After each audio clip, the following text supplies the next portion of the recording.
간혹 전기장판이나 발열 제품을 깔아주시는 경우도 있는데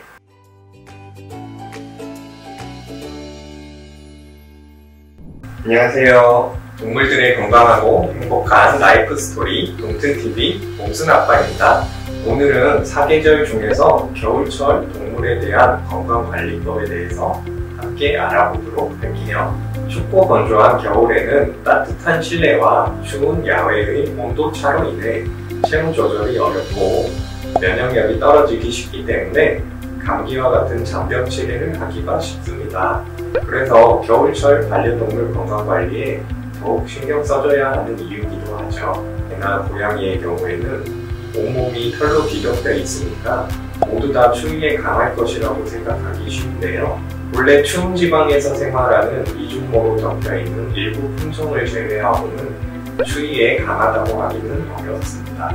또 실내 생활을 주로 하기 때문에 갑작스러운 외부 추위에는 적응이 덜 되어 있는 상태이므로 겨울철에는 보호자의 관심과 보호가 각별히 필요합니다. 반려동물의 피부는 사람보다 두께가 3분의 1 정도로 얇고 예민하기 때문에 겨울철 낮은 습도로 인해서 피부와 점막이 약해져서 피부 질환이 쉽게 생길 수도 있습니다. 따라서 겨울철 반려동물을 위해 실내 온도 및 습도 관리에 신경을 써주셔야 됩니다.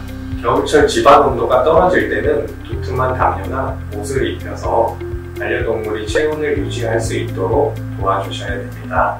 간혹 전기장판이나 발열 제품을 깔아주시는 경우도 있는데 저온 화상의 원인이 될 수 있으니 반드시 위에는 이불이나 담요 같은 천을 깔아주고 너무 온도를 높이지 않도록 주의하셔야 됩니다. 실내 난방을 계속하는 겨울에는 습도가 낮아져서 실내가 건조해지죠.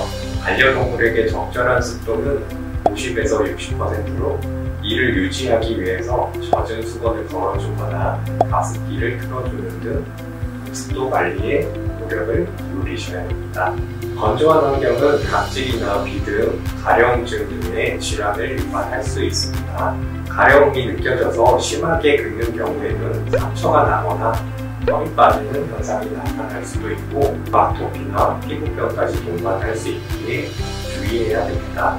고양이가 걸리는 감기는 상호흡기 질환이라고 불리는데 허피스 바이러스나 칼리시 바이러스와 같은 바이러스에 감염되어 발생하게 됩니다. 대표적인 증상으로 결막염이나 재채기, 공포를, 식욕이나 활력이 떨어지는 증상이 있는데요. 고양이 상호흡기 질환은 치료하면 대부분 회복은 가능하지만 이후에 면역력이 약해지면 다시 재발하는 특성을 가지고 있습니다. 이 바이러스들은 고양이 종합 백신 접종에 포함이 되어 있기 때문에 백신 접종을 통해서 면역력을 강화시켜주는 게 예방에 도움이 될 수 있습니다. 감기나 인플루엔자 등 바이러스성 질환은 대부분 호흡기 질환으로 이어집니다. 말을 하지 못하는 반려동물의 경우 정확한 증상을 확인하기 쉽지 않기 때문에 오래 방치하게 되면 기관지염이나 비염과 같은 만성질환으로 발전하기도 합니다. 또 증상이 악화되면 폐렴이나 호흡곤란 등이 일어날 수 있고 최악의 경우에는 반려동물이 사망을 하는 경우도 발생하기도 합니다. 따라서 개와 고양이 모두 호흡기 질환의 증상이 나타나면 병원에 내원해서 진료를 받는 것이 좋으며 평소에 면역력 관리가 이루어져야 합니다. 겨울철에는 대부분 산책 부족으로 운동량이 감소하기 때문에 비만이 되기 쉬워서 체중을 수시로 체크해야 됩니다. 반려동물이 비만 상태가 되면 관절 이상이나 심혈관 질환, 당뇨, 지방간, 호흡곤란 같은 다양한 질병에 걸리기 쉽기 때문에 항상 체중 증가를 경계해야 됩니다. 신체 충실 지수라고 하는 것이 있는데 반려동물의 갈비뼈와 척추뼈를 만졌을 때 잘 느껴지지 않는다면 보통 비만으로 볼 수 있습니다. 허리선이 없고 뱃살이 뚜렷하게 보이는 것도 비만으로 볼 수 있습니다. 그렇다면 비만을 막으려면 어떻게 해야 될까요? 첫째로 음식 조절은 필수입니다. 칼로리가 낮지만 섬유질 함량이 높은 사료를 활용해서 포만감은 늘리고 섭취 열량은 줄여서 비만을 예방할 수 있습니다.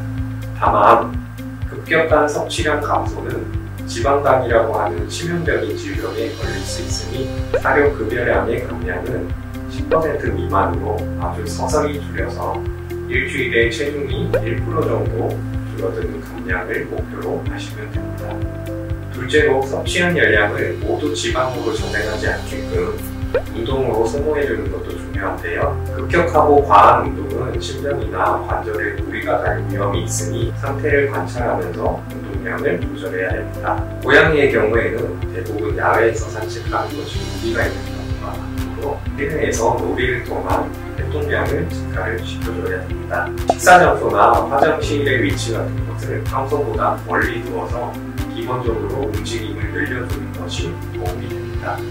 지금까지 겨울철 고양이 건강관리법에 대해서 알아봤는데요. 다음 시간에도 알차고 쉬운 동물들의 임상 이야기 함께 해보도록 할게요. 동물들이 행복하고 건강한 그날까지 좋아요와 구독 부탁드려요.